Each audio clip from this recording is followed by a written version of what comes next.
In this Fable lore video, we'll be looking at the Fable 2 companion and the hero of strength, Hammer, formerly known as Sister Hannah, and she's the companion, obviously, in Fable 2 of the hero of Battlestone. So a bit of background: Sister Hannah of the Temple of Light is the hero of strength. Adopted by the abbot as a small child and raised as a monk, she is loyal to her father. Despite this, she begins to become frustrated with the monks' teachings, questioning their pacifist nature. The hero first meets her during the Golden Acorn / Wellspring Quest, which is the hero of strength quest. The abbot is overprotective and elects to hire a bodyguard to protect the monk being sent to complete the ritual. The other monks state that this goes against their traditional ways, as it was known that to collect the water, 2 monks must enter the cave. As the hero approaches the Wellspring Cave, Hannah is perched on the ruins, drinking a bottle of beer and singing a song about Oakvale. Hannah introduces herself and meets the hero's dog before they begin their sojourn through the cave. Whilst travelling from room to room, Hannah bombards the hero with a string of topics such as never venturing into a cave like an adventurer would, and living a completely different life with completely different beliefs if she hadn't been brought up by the monks, and rather the warrior monks. As the hero and Hannah go about their task, Lucian sends one of his spire guards to collect Hannah. Hannah runs over to a statue holding a hammer, a copy of the hammer that destroyed the Temple of Abo. She lays down the pot of the holy water, then uses her mighty strength to rip the hammer off of the statue.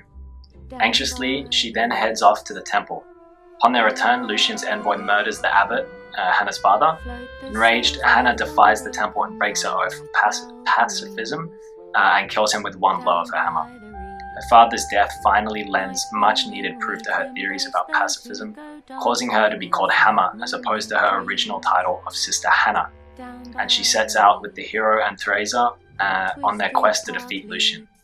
She uses the hammer from the Wellspring Cave throughout the rest of the game. She does lay low at first, hiding in the Chamber of Fate, where Theresa lets her in on what her role was in Lucian's downfall, and was specifically told not to get involved with Lucian's former butler because of her lack of tact. To her annoyance, she stayed with Theresa in the guild.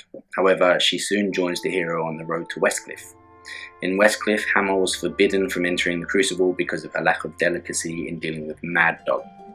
After leaving the Crucible, Hammer says farewell at the docks and promises to look after the dog and the hero's family if applicable, whilst the hero is away. After the hero's return from the Spire, Theresa sends the hero to meet Hammer at the inn in Rookridge, where she is on a mission to discover the whereabouts of the third and final hero.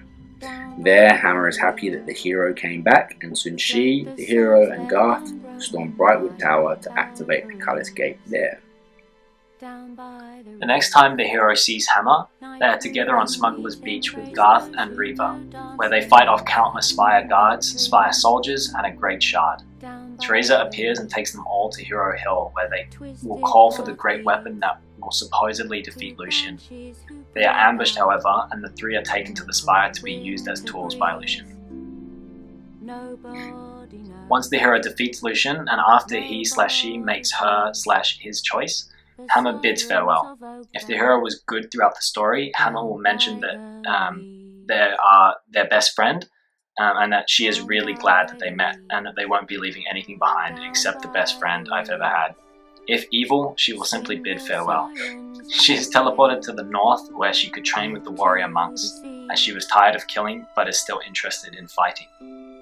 So, in Fable The Journey, which is 100 years after the events of Fable 2, Theresa reveals to the dweller Gabriel that Hammer passed away, leaving no descendants to the long bloodline that she belonged to. The loss of said line represents the loss of one of the last of the great hero bloodlines, which leaves Albion vulnerable to the Corruptor and forces Theresa to make a hero out of the cowardly dweller. There is also a location in Myrmor named after the hero of strength, a large campsite called Hammer's Rest. So moving on to Hammer's personality. At first, she is highly talkative. The hero's sojourn through the Wellspring Cave elicits a near endless stream of comments from Hammer. As the game progresses, her talkative nature begins to diminish, and her sense of humour lessens. She remains uneasy around newer people and manages to alienate many of the people she comes into contact with. She is specifically restrained from dealing with Jeeves because of her lack of tact, and manages to ensure her non-entry into the Crucible when she insults Mad Dog, the Strangler McGraw, his nickname, questioning the reason for having two nicknames. Despite her incredible strength and almost brutish nature, she appears to be an articulate, intelligent young woman. Eventually, she grows wary of violence and killing, but still resolves to continue fighting, asking Teresa to teleport her to a monastery of warrior monks in the north. She then reveals that she is not leaving anything behind except the best friend she ever had, which is the hero, if you had enough good rating. While she quickly becomes friends with the hero of Bowerstone, Hammer displays difficulty interacting with others. She initially shows anger and impatience with Teresa, lamenting her decision to hold her back from the action. She shares a particularly strained relationship with Garth. This is mostly out of her hatred for Lucian, as Garth had actually helped him at one point in for killing her father, and his pursuit of knowledge over strength, which she views as a folly in the monk's teachings. In their last interactions, they seem to be much less cold towards each other, however, indicating that they managed to overcome some of their differences. This is not true of her relationship with Reva, which is never shown to progress past the barely restrained disgust. Hammer will react differently to the different choices at the end of the game, and will notice if you pick one that doesn't match your alignment, such as if you're a good character that chooses wealth, or if you're an evil character that chooses sacrifice, or if either choose love. Wait, so the hero can't love no matter what? I guess not. It doesn't match alignment. She's also in Fable Heroes. Don't generally want to talk much about that, but she's one of the 4 playable characters on default. On the hero tile of the abilities board, she can unlock Scythe. Of all the characters in Fable Heroes with melee attacks, she appears to do the most damage, which is not really to be surprised, given that she's the hero of strength. So that's really it. I guess we want to talk about some of her trivia before we wrap up. So, the voice character is an actress known as Julia Sawalia, who's actually quite well known in the UK, has been quite a few things. I'd say that the main thing that you guys would know her as is two roles. One is the character Saffron in Absolutely Fabulous, which is an old sitcom, and also she was the voice of Ginger, which I believe is the main female character in Chicken Run. Yep, Hammer is also descended from the hero of Stone, which is sort of an interesting sort of lore point. When your hero first meets up with Hammer after spending 10 years in Spire, there's a visible change in her appearance. After 10 years of being a hero, she seemed to have purchased some armour for her left arm and lost a little bit of weight, although this size decrease may be because her monk robes magnified her size, as seen when on PC. She mentions after first meeting the hero that the others used to call her Hammer as a joke, and a play on words to her real name, to make fun of her size. What was once a cruel nickname later became a fitting hero title.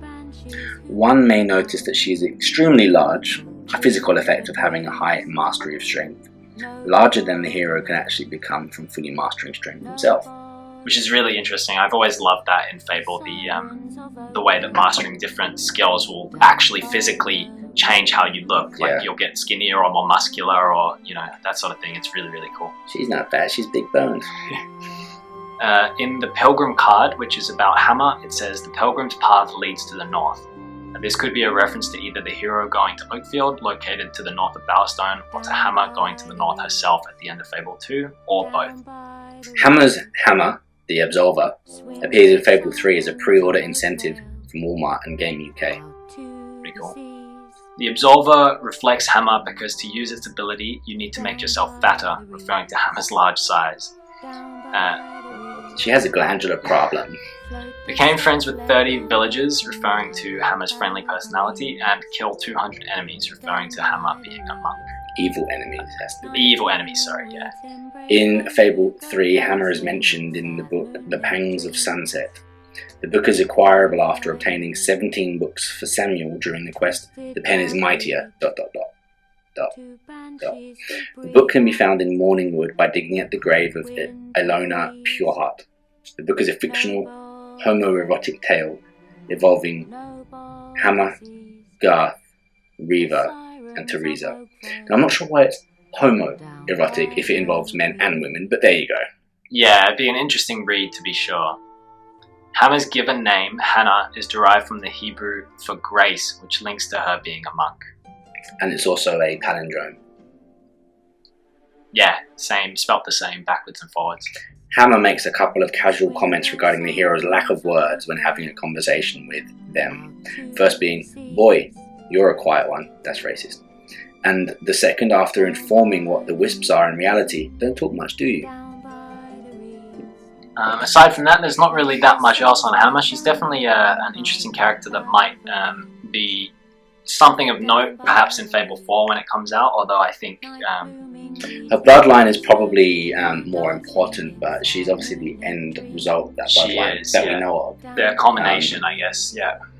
So the question is, if that bloodline is the bloodline of strength, that like heroes of strength, does that then sort of pass on to another, you know, from... Yeah, like more spiritually rather than directly through blood. Will the heroes of strength bloodline be a different bloodline? That's definitely interesting to think about, and I'm all for learning a lot about the heroes, and I'm hoping that in Fable 4 we'll get more information on Hammer, as well as any number of other heroes, because it's definitely the sort of interesting talking point is some of those bloodlines.